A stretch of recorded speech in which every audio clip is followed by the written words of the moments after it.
আগুন লাগার প্রেক্ষিতে যে পরিস্থিতি উদ্ভব হয়েছে সেটা নিয়ে আমরা এখানে দীর্ঘ সময় ধরে আমরা কথা বলেছি। সরকারের সকল প্রতিষ্ঠান ছিল এটা এই যে দুর্যোগ ব্যবস্থাপনার স্থায়ী নির্দেশিকা অনুসারে আজকের এই সভাটা এখানে হয়েছে। তো এটাতে বহু কিছু আমরা আলাপ আলোচনা করেছি এই সমস্তগুলো নিয়ে। তো এটার একটা কোর কমিটি গঠন করা হয়েছে। এটা সদস্য 7 সদস্য বিশিষ্ট।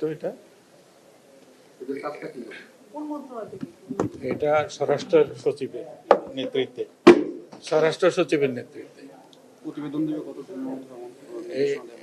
এইটা আগামী 5 তারিখের মধ্যে দেবে। আবার এই একই সভা আগামী 5 তারিখ আবার হবে। এই কমিটির নির্দেশনা অনুসারে আমরা পরিকল্পনা গ্রহণ করা হবে, যাতে শুধু এইটা নয়, আগুন নয়, অন্যান্য যে সমস্ত দুর্যোগগুলা পোহাইতে হয় সেগুলি আমরা যাতে যথাযথভাবে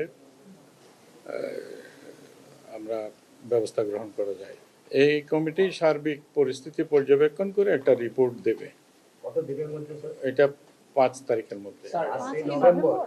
5 নভেম্বর। স্যার, এর আগে সচিবালয়ে আগুনের ঘটনা ঘটেছিল। হ্যাঁ, সব বিবেচনা ঘটনা সেখানে তদন্ত কমিটি তদন্ত করেছে, আপনারা সেখান থেকে কি পেয়েছেন, তারপরে কি পদক্ষেপ নিয়েছিলেন জাতীয় গুরুত্বপূর্ণ স্থাপনাগুলো রক্ষায়?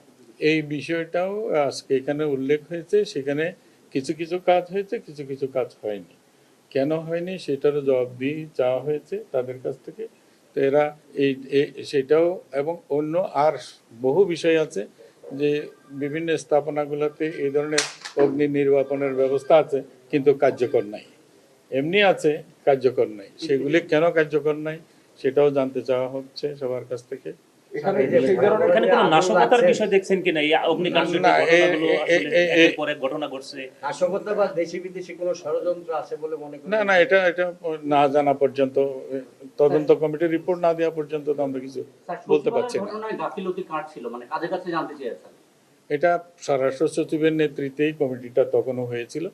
সচিবের কাছ থেকেই জানতে চাওয়া হয়েছে। আমাদের সক্ষমতা আর অক্ষমতা সবটা নিয়েই আমরা আলোচনা করেছি। বহু কিছু আছে যে এই ধরনের ঘটনাগুলো পরিপূর্ণভাবে তদন্ত করার মতো আমাদের কাছে যথার্থ টেকনিক্যাল নো হাউ নাই।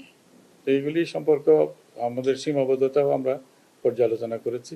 আমরা আশা করছি যে আমরা একটা পরিচ্ছন্ন আমরা রিপোর্ট পাবো এদের কাছ থেকে 5 তারিখের মধ্যে। 5 তারিখে সবার পরে আপনাদেরকে জানাতে পারবো। সচিবালয়ের ঘটনায় কি কারো বিরুদ্ধে ব্যবস্থা নেওয়ার সুপারিশ ছিল কিনা সেটা আমরা ওইটাও জানতে চাইছি। এটাও আমরা 5 তারিখের পরে আপনাদেরকে সুস্পষ্টভাবে জানাতে আচ্ছা, এই ঘটনার প্রেক্ষাপটে বলা হয়েছে যে মানে অভিযোগ করা হচ্ছে যে ফায়ার সার্ভিস নির্ধারিত সময়ে যায়নি বা কাজ করেনি, এরকম একটা অভিযোগ অনেকেই বলছে যারা ওখানে সিএনডি এজেন্ট সহ অনেকে ছিলেন। আবার ফায়ার সার্ভিসের পক্ষ থেকে একটু আগে একটা ব্রিফিং করা হয়েছে, সেখানে বলা হয়েছে ফায়ার সার্ভিস বলছে যে এখানে অগ্নি নির্বাপনের পরিপূর্ণ ব্যবস্থা ছিল না। ফায়ার সার্ভিসের পক্ষ থেকে বলা হয়েছে আন্তর্জাতিক মানের এই ধরনের একটা প্রতিষ্ঠানে পরিপূর্ণ ফায়ার হাইড্রেন্ট বা ব্যবস্থা থাকবে না, সেটা কেন? এখানে পরিপূর্ণ সবটাতে ছিল না তা না, ছিল, কিন্তু কিছু কিছু ঘাটতিও ছিল।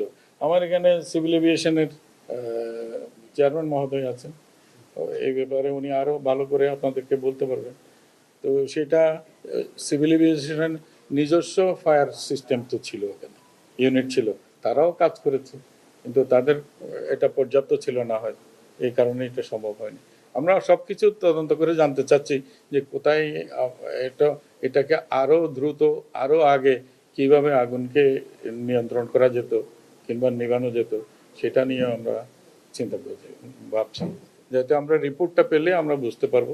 এরা ইন্টেন্সিভ একটা রিপোর্ট আমাদেরকে দেবে। প্রযুক্তিগত স্বল্পতার কথা বলেছেন, দেশের বাইরে থেকে কি এই ধরনের কোনো প্রযুক্তি আমাদের চিন্তার মধ্যে আছে। এটা ওই কমিটি সাজেস্ট করবে যে যদি এরকম আনতে হয় তাহলে কোথা থেকে, বাইরে থেকে যদি আনতে হয় তাও আনতে হবে। আগুন তো এটা হঠাৎ করে লাগে, সেটা নির্বাপনের ব্যাপারে সরকারের সক্ষমতা কি অক্ষমতার একটা ব্যাপার আছে, কিংবা এইটাতে আবার ওই প্রতিষ্ঠানেরও তো কিছু দায় রয়ে গেছে। সেইগুলি আমরা সবকিছুই খতিয়ে দেখবো আর কি এটা